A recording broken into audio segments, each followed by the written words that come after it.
মৰিগাঁও জিলাৰ ভেলৌগুৰি আৰক্ষী থানাৰ অন্তৰ্গত বৰচাপৰিত আজি সমাজ সংস্কাৰৰ উদ্দেশ্যে এখনি সভা অনুষ্ঠিত হয়। বিগত কিছুদিন ধৰি ব্ৰহ্মপুত্ৰ কাষৰীয়া অঞ্চল বৰচাপৰিত গা কৰি উঠিছে মাৰাত্মক ড্ৰাগছৰ লগতে অন্যান্য অবৈধ নিচাজাতীয় সামগ্ৰী।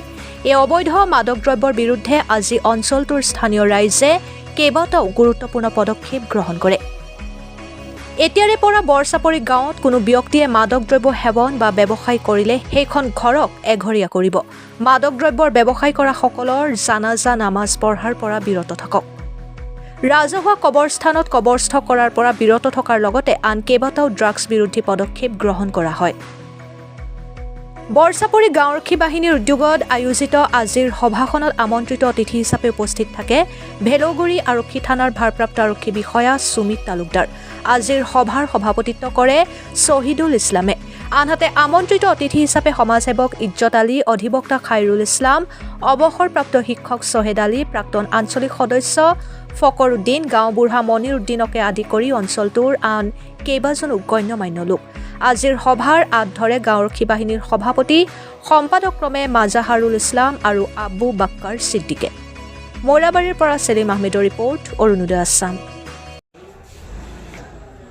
আজি বৰচাপৰি জুম্মাৰ নমাজৰ পিছত মছজিদৰ ঈদগাহ চৌহদত বিডিবিৰ বৰচাপৰি গাঁওৰক্ষী বাহিনীৰ উদ্যোগত এখনি সজাগতা সভা অনুষ্ঠিত হয় আৰু এই সভাত গাঁওৰক্ষী বাহিনীৰ এডভাইজাৰ কমিটিৰ সভাপতি উপস্থিত থাকে, ভেলৌগুৰি থানাৰ ভাৰপ্ৰাপ্ত বিষয়া সুমিত তালুকদাৰ এখেত নিজে উপস্থিত থাকে আৰু লগতে প্ৰায় ১,৫০০ মানুহ উপস্থিতিত এখনি সজাগতা সভা আহ্বান কৰা। উক্ত সভাত আজি ৰাজহুৱাভাৱে প্ৰস্তাৱ গ্ৰহণ কৰা হৈছে যে যিসকলে ড্ৰাগছ জোৱা মদত লিপ্ত থাকে তেওঁলোকক ৰাজহুৱা কবৰস্থানত কবৰ দিয়া নহ'ব।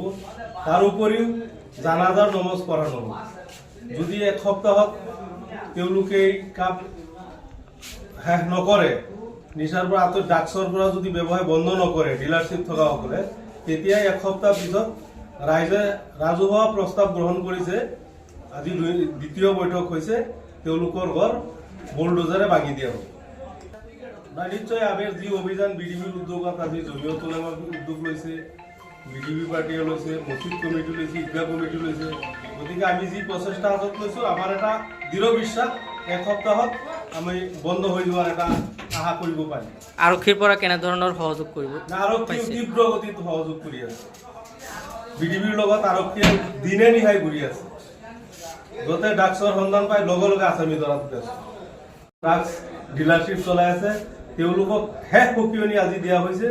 যদি এক সপ্তাহত তেওঁলোকে ড্ৰাগছ ব্যৱসায় বন্ধ নকৰে, ডিলাৰশ্বিপ বন্ধ নকৰে, তেতিয়া ৰাইজে আমি কঠোৰ সিদ্ধান্ত পুলিচ প্ৰশাসনক লৈ লোৱাত আজি চৰম পৰ্যায়ত সিদ্ধান্ত গ্ৰহণ কৰা তাতে নাই বা মিতিৰালি কৰিব নালাগে। ইয়াত যে সন্মান আমি গাঁওখনক সুৰক্ষা দিব লাগে, অন্য একো নহয়। গাঁওখনৰ সুৰক্ষাৰ স্বাৰ্থত, এই সমাজখনৰ সুৰক্ষাৰ স্বাৰ্থত, আমাৰ ভৱিষ্যত ল'ৰা ছোৱালীৰ সুৰক্ষাৰ স্বাৰ্থত আমি কি কৰিব লাগে, আমি এটা কমিটি গঠন কৰি দিম। সেই কমিটিয়ে একদম নিজৰ আচলতে কি কথা কি যে আপোনালোকে ধৰিবহে লাগে। আপুনি ধৰিব, এজন মানুহ ড্ৰাগছ খাবলৈ আহিছে, ধৰিব। ধৰিলে এতিয়া ৫জন মানুহে যদি এজন মানুহক ধৰি পেলাই, সি কি অকলে এজন মানুহে কি ৫জনক মাৰপিট কৰিব পাৰিব? সিটো এনেই লেপেটা খাই পৰি যাব, হয় নে নহয়? গতিকে আপোনালোকে ধৰি, আমাৰ প্ৰশাসন ব্যৱস্থা আছে, প্ৰশাসন ব্যৱস্থাত খবৰ দিব। মই আছো, মোক জনাব, ছিদ্দিকক জনাব, আমাৰ ভাৰপ্ৰাপ্ত বিষয়া মহোদয়ৰ প্ৰায় পাই যাব, নতুনকৈ আহিছে, আপোনালোকৰ নাম্বাৰ পাই যাব। তেখেত বহুত এক্টিভ। আমাৰ প্ৰথম দিনাখনে গাঁওৰক্ষী বাহিনী সমিতিৰ মিটিঙত কৈছে যে কোনো কাৰণতে কোনো গাঁওৰক্ষী বাহিনীৰ সমিতি বা সমিতিৰ সদস্যই বা সভাপতি সম্পাদকে মোবাইল চুইচ অফ কৰিব নোৱাৰিব ৰাতি, কাৰণ কোনটো বিডিবিৰ দৰকাৰ হৈ যায় ঠিক নাই, আসামি ধৰিব লাগিব।